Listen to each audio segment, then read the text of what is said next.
Thank you very much, Ciarán. Minister, I suppose I'd first like to start off with paying tribute to you and the work that you're doing, while at the same time having to put up with the behaviour of what I can only describe as Neanderthals in terms of how they've targeted you personally and the concept of politicians' private homes. And I just want to commend you for the work that you're able to do while having to deal with that at the same time. And it's very much appreciated by all of us in the Oireachtas, of all political parties and none. And I'd like to put that on the record. The second couple of things I'd like to say in relation to this whole entire debate is perspective. And I feel throughout this last 18 months that at times it's very easy to lose perspective. And that perspective is where we are today with where we were just last year.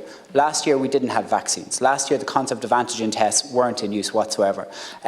Last year we're having to lock down the entire country at the level of cases that are there today because we didn't have any way of combating it other than to lock down the country. Fast forward 12 months, we have one of the highest uptakes in vaccination rates in Europe, in the continent, which is incredible when you look at the problems that Austria and other places are having with trying to get their population vaccinated. It's an incredible tribute to the Irish population that we have such high vaccination rates, and I think that is lost on people at some times in this country about how well we are doing in that respect.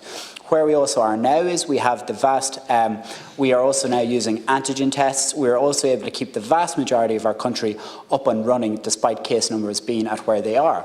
And that is the perspective that's needed. And sometimes, and I've spoken out it before, we have elements of the media, for whatever reasons, are happy to play Chicken Little, are happy to say that the sky is falling in at the prospect of some new variant coming along one day, and then all of a sudden we find out the following day that the symptoms are actually quite mild from the small bit of evidence that we have.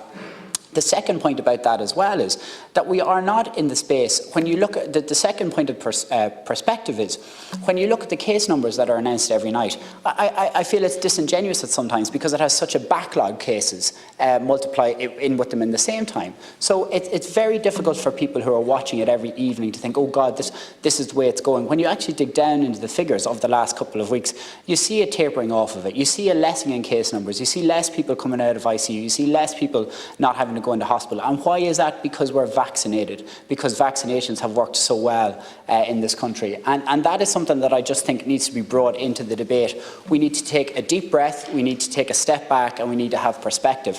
And to my, the term living with COVID has been thrown around so much over the last 18 months. This is what my view of living with COVID is to a certain extent. Living with COVID is having vaccinations, accepting that it's in the community, but it's doing our very best to try and keep the country open as much as possible to the best of our ability, listening to the scientific evidence, and then government making decisions based off that. That is what I think my overall view of it is.